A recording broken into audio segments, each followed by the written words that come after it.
বাড়ি থেকে হঠাৎ করে মানে আমরা মতিঝর্ণ যাওয়ার উদ্দেশ্যে বেরিয়ে গেলাম। তো এখন আপাতত বর্তমানে রামপুরহাট স্টেশন পার করলাম। স্টেশন পার করে আমাদের বাইকটা বেশ স্পিডেই ছিল। আমার যে পার্টনার ছিল উনি গাড়ি চালাচ্ছিল, হ্যাঁ আমি পিছনে ভিউ নিচ্ছিলাম বসে বসে। তো রামপুরহাট পার করে কিছুটা গিয়ে ব্রিজের নিচ দিয়ে ডান দিক দিয়ে চলে আসলাম আমরা, যেহেতু মুর্শিদাবাদ বহরমপুর থেকে গিয়েছিলাম।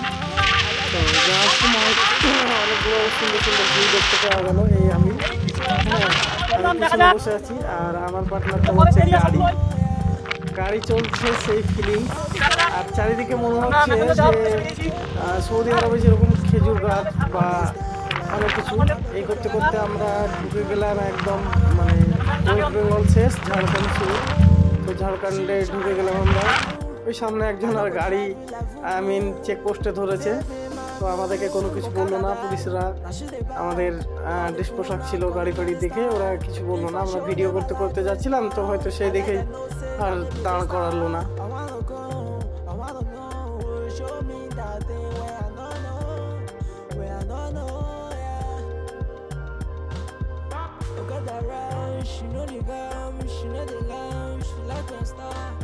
কম বেশি আমরা অর্ধেক পথ অতিক্রম করে নিয়েছিলাম। তো আস্তে আস্তে পাহাড়ি অঞ্চলগুলোর দিকে বুঝতে পারা যাচ্ছে যে পাহাড়ি জায়গা দিকে পড়ছে, যেহেতু খেজুর গাছ বা তাল গাছ বা বাবলা গাছ এগুলোর লক্ষণ হচ্ছে যে হয়তো পাহাড় জাতীয় বা হয়তো সেখানে মাটি খুব উর্বর নেই, সেই জন্য। তো আমরা দুজন হাই, আমার টিমমেটস বলছে যে হাই, একটু যাই হোক একটু রোল নিয়ে নিলাম ভালো করে দিয়ে আবার আমরা সামনের দিকে দেখতে লাগলাম।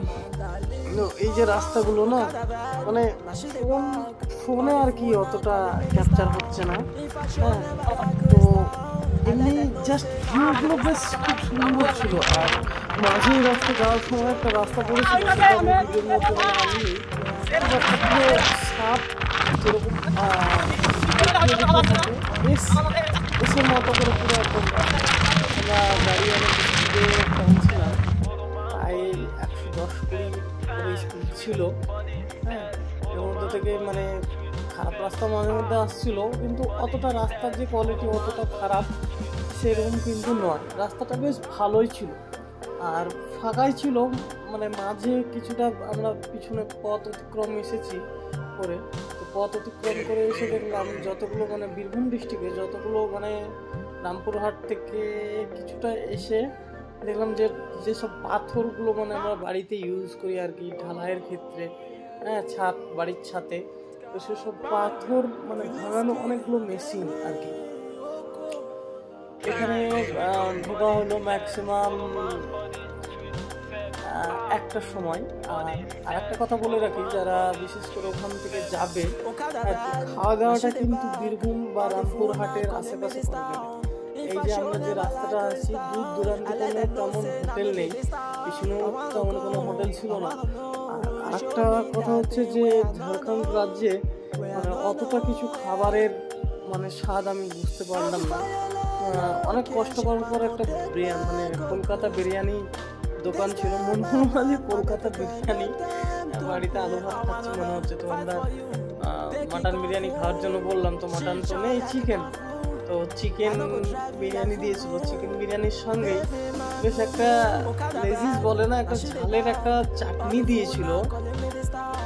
এতটাই মানে তীখা ছিল, মানে পুরো পিওর, কোনো ওখানে কোনো মানে কি বলা যেতে পারে যে কোনো রকম ভাবে কোনো কিছু মিক্স নেই, ভেজাল নেই, জাস্ট পিওর চাটনি একবারে পুরো লঙ্কার, বাংলা ভাষায় গ্রাম বাংলা আমরা যেটাকে বলি মরিচ, হ্যাঁ। তো লঙ্কার চাটনি ছিল হেভি। ওই করতে করতে আমরা চলে আসলাম ম্যাসেঞ্জরে, একটা মেন গেট, ভিউটা বেশ ভালো ছিল। এখানে দাঁড়িয়ে কিন্তু বাদিকে একটা লজ্জাবতী মানে গাছ ছিল অনেকগুলো, তারপর পার করলাম, পার করিয়ে এই ঢুকে গেলাম আস্তে আস্তে ভেতরের দিকে। আর কিছুক্ষণ 2-3 মিনিটের মাথায় আমরা সামথিং চলে আসবো, একদম কাছে আছি। ওয়েলকাম টু মতিঝর্ণা লেখা আছে ওখানে।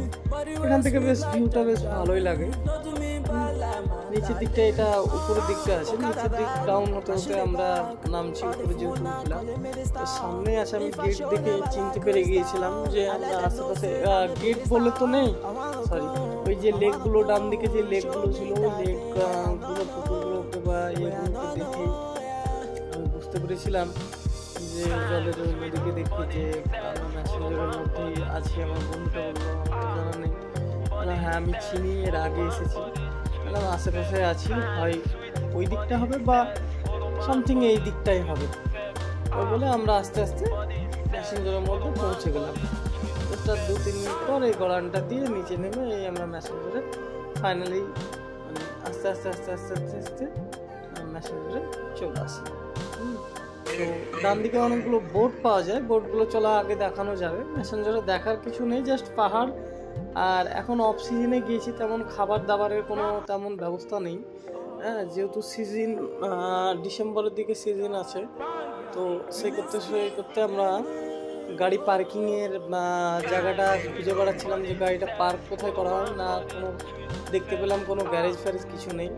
তো আমরা অবশেষে গাড়ি রেখে এগোলাম ব্রিজের দিকে। আপাতত ব্রিজে উঠলাম, বেশ ভিউগুলো নিচ্ছিলাম। ওই নিচে এর আগে পিকনিক করতে এসেছিলাম, তুলিয়েছি।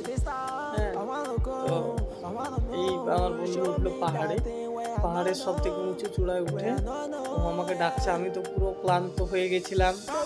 ও ডেকে ডেকে ডেকে ডেকে ডেকে অনেকক্ষণ আমার জন্য ওয়েট করে তারপর ও উঠালো যে তোমার উঠতেই হবে বলে উঠে পাহাড় থেকে একটা সুন্দর ভিউ নিলাম। এই জায়গাটা থেকে সুন্দর ভিউ আসছে, কিন্তু পাহাড়ে উঠতে গেলে আর কি জুতোর বিটগুলো একটু চেক করে নিতে হবে। হ্যাঁ, জুতোর বিটটা চেক করে নিতে উঠতে একটু সমস্যা হয়েছিল, মানে পুরো প্লেন বিটের ছিল আমার কাছে। ক্যামেরাটা ঘুরিয়ে নিলাম নিজের দিকে, হ্যাঁ করে একটু দাঁত কেলিয়ে হেসে দিলাম। আপাতত ভিউটা বেশ দেখানো কমপ্লিট হলো। চলো আগে কিছু মজাদার জিনিস দেখাবো। এই করতে করতে আমরা স্কেট বোর্ডে চলে আসলাম। এই বোটটি কিন্তু একটা বলে দিই, যদি দামদার মানে অক্সিজেনের বাইরে যেতে যাও দামদার করে নেবে। ওরা 200-400 বলছিল মাথা পিছু, কিন্তু বেশিক্ষণ না, ও জন্য 5-7 মিনিটের মতো এ করার জন্য। কিন্তু 150-150 করে বললে 2জন বা 3জন থাকলে ওরা কম করে নেয়। আমরা যেহেতু বললাম যে 2জন আছি, তো 150 করে লাগলো, 200 করে বলছিল, 150 করে। হ্যাঁ, তো আমাদের সঙ্গে আরো 3জন মতো ভাই ছিল, বিহার থেকে এসেছিল মাঝে। এই যে ভিউটা এখানে পুরো ছিটে যাচ্ছিল, মানে হেভি ভাবে বোটটাকে হেভি ভাবে ঘোরাচ্ছিল, খুব সুন্দর লাগছিল। আর যারা মানে ওরা পিছনে ওদের তো পুরো মুখ চুপ পুরো শুকে গেছিল। আমি তাও আমার মুখে একটা সুন্দর একটা হাসি এনে তাও ক্যামেরার সামনে আসলাম। আমার ভাইটাও বেশ ভয়টাই করেনি অতটা। হ্যাঁ, আগে এবার আছে মজা। এই যে যেমন ঘোরাচ্ছে না, হেভি মানে লাগছিল, কিন্তু ভয়ে প্রচুর লাগছিল। যারা মানে পিছনে আছে ওরা তো পুরো ওদের ফেটে গেছিলো এক কথায়। আমি আসলাম, ওই দাদাটা বললো মোবাইলটা দাও, আমরা ধরছি। তো আমরা 2জন মিলে, ও বললো একটা সরকারের স্টাইল দাও, আমি একটু দিয়ে দিলাম। আমার সঙ্গে আমার পার্টনারও ছিল, এসে বলকে চলে গেল। চলো এবার আগে কিছু গালি বন্ধ যাচ্ছে হালকা করে শোনাবো, যারা আমার ফ্যামিলির বা আমার চেনা জানা কাকা বাবা যাচ্ছে যারা আছো, তারা মানে বিশেষ করে জায়গাটা একটু কেটে নেবে, 2-3 মিনিট আগিয়ে নেবে।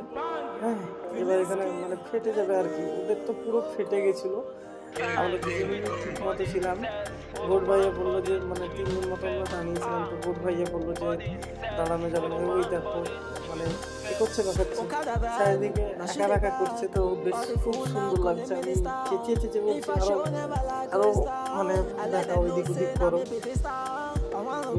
আর গিয়েছে মানে আমরা বাম দিক দিয়ে করছিল, এখানে কিন্তু স্টপ হয়ে গেল। উনি একবার করার পর স্টপ করলো এই আইল্যান্ডটাকে একটু ছোট্ট করে দেখার জন্য, ভিউ নেওয়ার জন্য।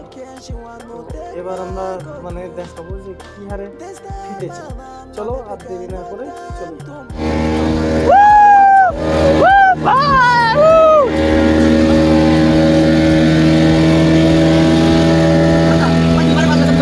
আচ্ছা, ঝাড়খণ্ডের টপ বিশেষ করে দাদার দোকান চলে আসবে, যে ম্যাসেঞ্জার চলে আসবে। বা দাদার নাম হচ্ছে বাবু বাসুকিনাথ স্টল। হ্যাঁ, এই হচ্ছে দাদা, সব থেকে মানে বিশেষ করে ভালো ব্যবহার গাড়ি ফাড়ি রাখার ক্ষেত্রে আমরা আমাদের জ্যাকেট প্লাস হেলমেট দুটোই দাদার ভরসায় রেখে গেছিলাম। একজনের জ্যাকেট ছিল। হ্যাঁ, এই ম্যাসেঞ্জারের সামনেই পুরো স্টল দাদার।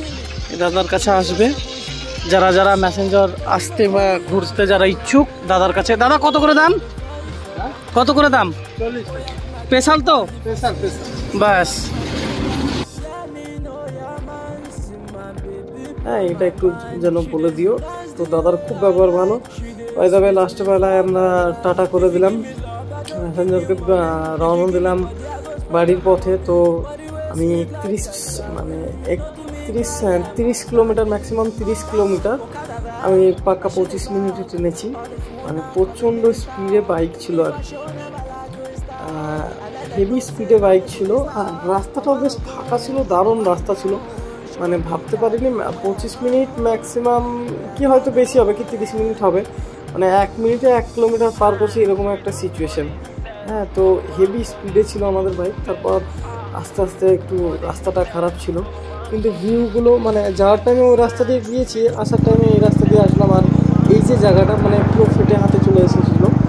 রিজনটা হচ্ছে এই জায়গাটা প্রচণ্ড সন্ধ্যা নামছে আর চারিদিকে গাছ আছে, তো ঘন জঙ্গল, মাঝে মধ্যে একটা গাড়ি আসছে। তো আমাদের গাড়ির স্পিডের কাটা দেখতেই পাওয়া যাচ্ছে যে 60-এর আপে আছে। তো ওই করতে করতে আমরা একটু ভয় ভয় করলাম যে সন্ধ্যাটা যেন না নেমে যায়, এখনো অনেকটা পথ যেতে হবে, বাকি আছে। করতে করতে আমরা বেশ বেরিয়ে চলে আসলাম। বেরিয়ে এসে আস্তে আস্তে আমরা যখন ওয়েস্ট বেঙ্গল মানে বীরভূম ডিস্ট্রিক্টে যখন আমরা ঢুকে গেলাম, আর কোনো চাপ নাই, যেহেতু ঝাড়খণ্ড অন্য একটা রাজ্যে যদি বাই চান্স কোনো কিছু হয়, কোনো প্রবলেম হলে কিছু হয়তো হেল্প বা সাপোর্টটা পাওয়া যাবে না। আমরা চলে আসলাম খুব শীঘ্রই, বেশি হয়তো সময় আমরা আড়াইটার দিকে পৌঁছেছিলাম। তারপর ওখান থেকে তো দেড় ঘন্টা 2 ঘন্টার মতো ছিলাম। পাহাড়ে লেগেছিল তারপর ওখান থেকে বেরিয়ে সেটা একদম চলে আসলাম। ঢুকে পড়লাম জঙ্গলটা খুব ঘন, আর জিনিসটা কিন্তু দারুণ আসছিল। আমার মতে সন্ধ্যা হয়ে গেছিলো, ওর জন্য আমরা একটু